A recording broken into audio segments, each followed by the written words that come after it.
اعوذ باللہ من الشیطان الرجیم بسم اللہ الرحمن الرحیم الحمد للہ رب العالمین والصلاة والسلام علی سید الانبیاء والمرسلین محمد وعلى آلہ الطیبین الطاہرین اللہم صل علی محمد وآل محمد۔ ماہ رمضان کے 8ویں دن کے لیے یہ دعا اہل بیت اطہار علیہ السلام سے بیان ہوئی ہے۔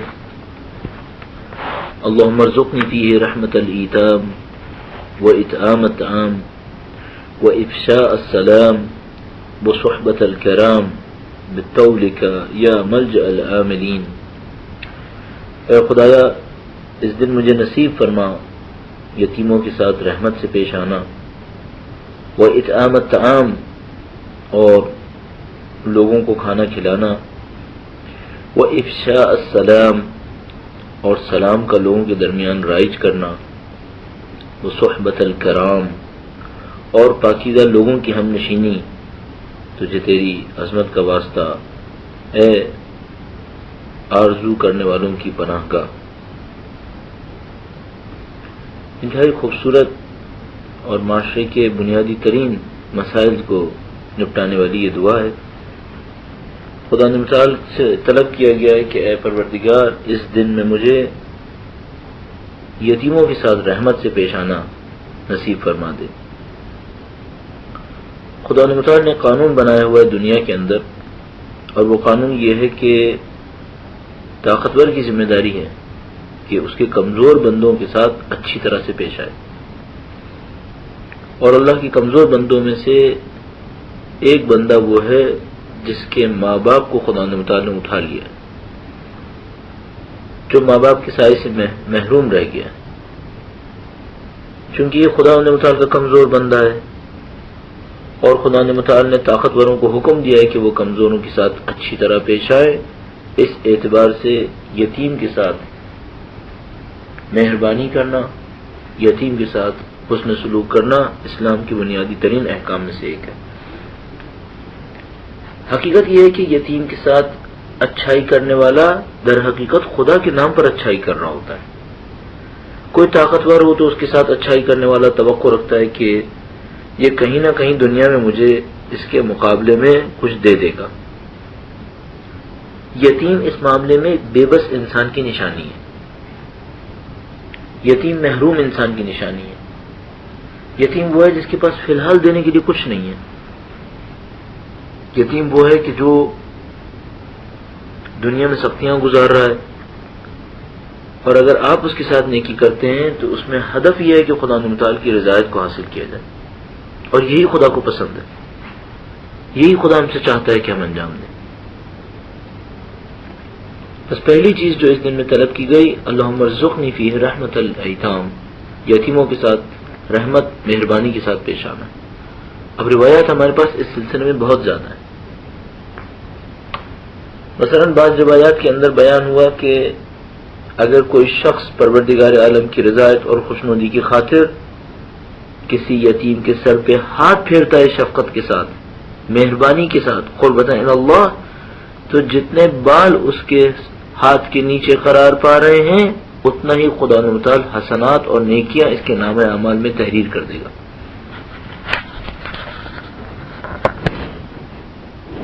ممکن ہے کہ یہ بیان ایک سمبولک بیان ہو، یعنی کہنے کا مطلب یہ ہے کہ خدا متعال بے تحاشا نعمتیں دے گا، بے تحاشا جزا لکھ دے گا اس آدمی کے لیے، لیکن بنیادی امر یہ ہے یتیم کے ساتھ مہربانی سے پیش آنا۔ اب یتیم کے ساتھ مہربانی سے پیش آنے میں جو احساس ہوتا ہے وہ صرف پیسہ دینا نہیں ہے۔ مہربانی سے پیش آنا یعنی اپنے رویے میں ہمدردی کا احساس دلانا، اپنے رویے میں اس کے ساتھ محبت کا اظہار کرنا۔ اللہم ارزقنی فیہ رحمت الایتام، اے خدایا اس دن میں مجھے رزق میں دے دے یتیموں کے ساتھ رحمت سے پیش آنا، وإطعام الطعام اور اس دن میں مجھے سکھا دے کہ میں لوگوں کو کھانا کھلاؤں۔ اب یہ اطعام طعام کس کو اطعام کرے؟ ایک اطعام طعام وہ ہے کہ جو ہم اپنے گھروں پر اپنے جیسے لوگوں کو دعوت دے دیتے ہیں، یہ بھی لوگوں کو کھانا کھلانا ہے۔ غلط نہیں ہے یہ بھی، اس کی بھی جزا ہے، لیکن حق طعام یہ نہیں ہے۔ اطعام کا اصلی حق یہ ہے کہ ان لوگوں کو کھلایا جائے کہ جو واقعاً ہماری مدد کے مستحق ہیں۔ اب ممکن ہے بعض افراد یوں کہیں کہ بھئی ہمارے علاقے کے اندر کوئی ایسے لوگ نہیں ہیں جن کو ہم اطعام کریں۔ ہمارے علاقے میں مثال کے طور پر کوئی فرض کیجئے کوئی کہتا ہے کہ مجھے یتیم نہیں ملتا، اگر ایسا ہے تو دوسرے علاقوں پہ توجہ دے لے۔ اگر ایک علاقے کے اندر ضرورت پوری ہو گئی ہے تو اس کا یہ مطلب تو نہیں کہ دنیا کے اندر سب کی ضرورت پوری ہو گئی ہے، نہیں، دنیا کے اندر ابھی پتہ نہیں کتنے علاقے ایسے ہیں جہاں پر مشکلات باقی ہیں، اور کم ہی ہیں جہاں پر مشکلات نہیں ہیں۔ وہ اطعام ان لوگوں کو کھانا کھلانا جن کو کھانا کھلانے کی ضرورت ہے، اور کھانا کھلانے کے اندر بھی عنصر صرف کھانا کھلانا نہیں ہے، عنصر یعنی مشکلات میں ساتھ دینا ہے، یتیم کے ساتھ رحمت کے ساتھ پیش آنا بھی یتیم کا ساتھ دینا ہے۔ تو توجہ رکھے کہ جو کمزور ہیں، جو زندگی میں مشکلات سے دوچار ہیں، ان کے ساتھ زندگی میں اٹھنا بیٹھنا رہے۔ اصل میں دنیا آج تقسیم ہو گئی ہے، اور یہ جو تقسیم ہو رہی ہے اس کے نتیجے میں تمام تر کمیونیکیشن کے بڑھ جانے کے باوجود ایک بے خبری ہے جو چھا گئی ہے۔ ایک وہ ہے جس کے پاس ہے تو وہ اس سے بے خبر ہے جس کے پاس نہیں ہے، اور وہ جس کے پاس نہیں ہے وہ اس مشکل سے بے خبر ہے جو جس کے پاس ہے اس کو اٹھانی پڑتی ہے۔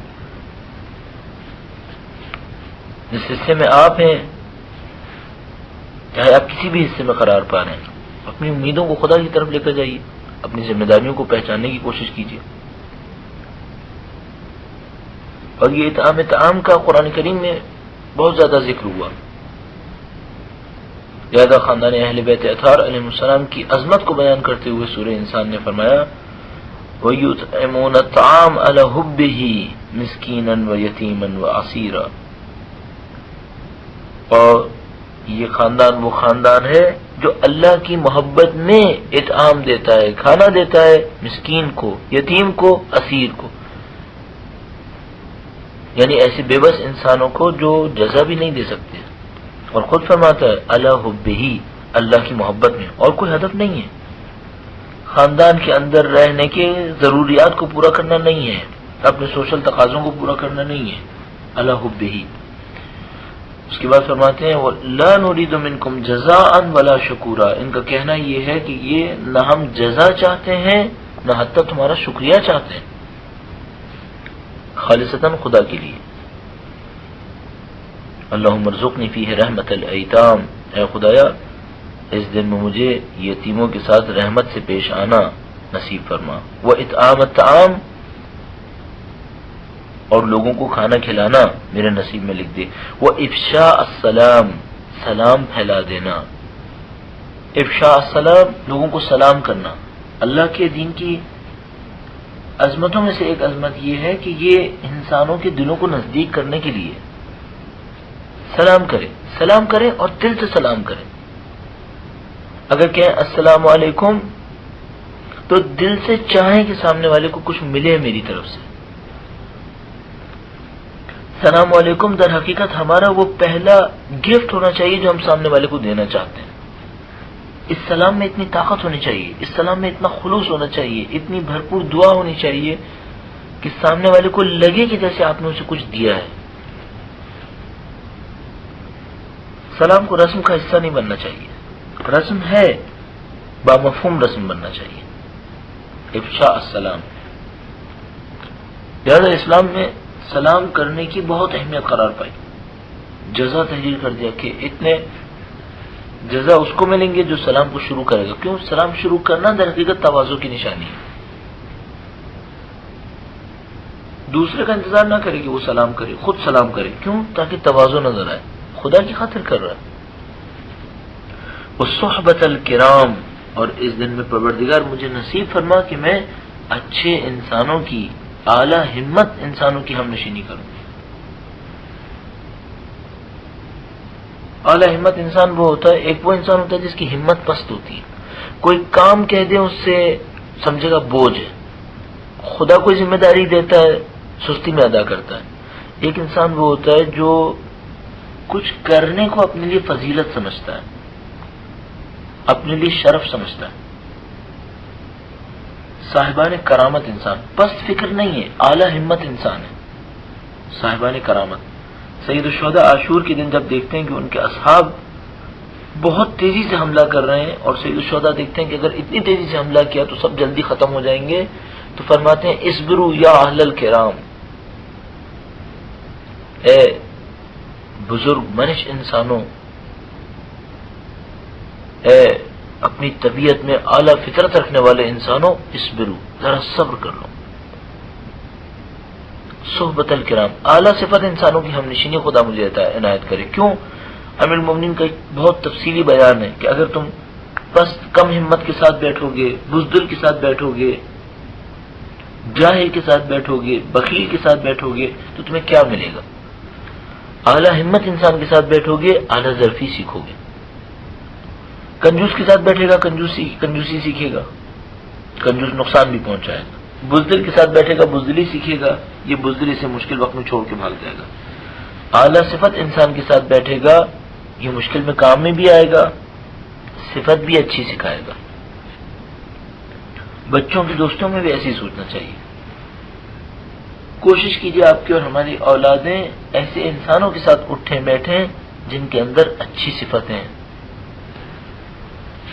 بدقسمتی سے آج کے زمانے میں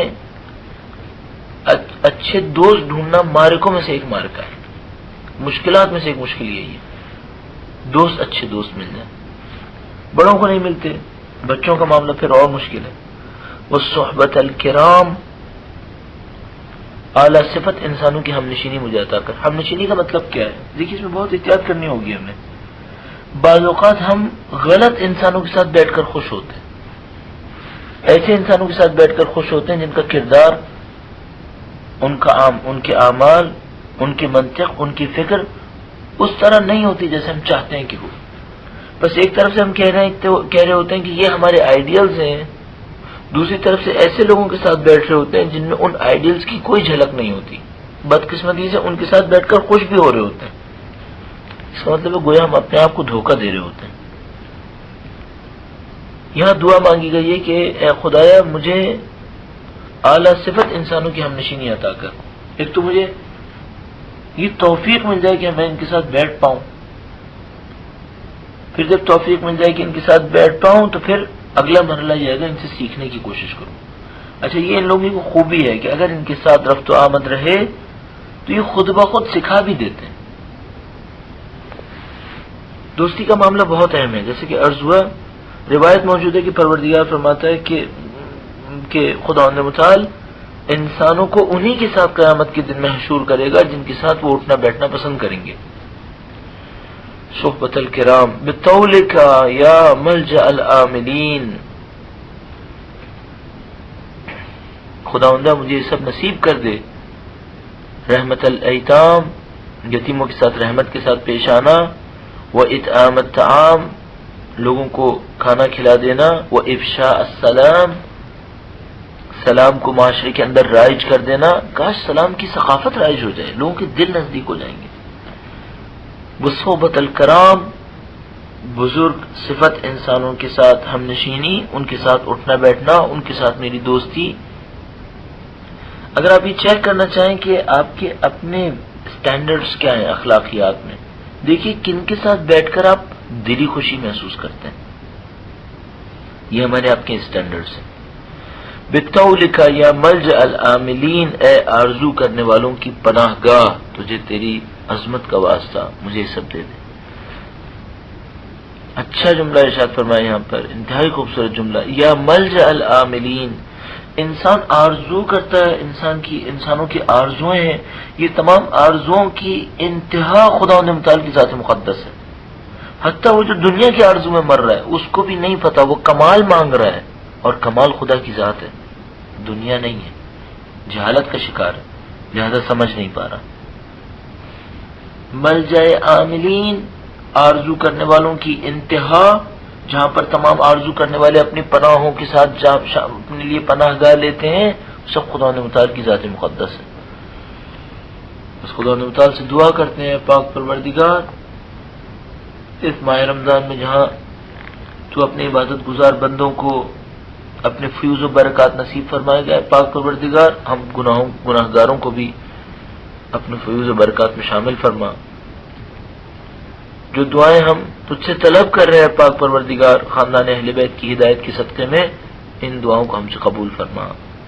ربنا تقبل منا انك انت السميع العليم برحمتك يا ارحم الراحمين۔ اللهم صل على محمد وآل محمد۔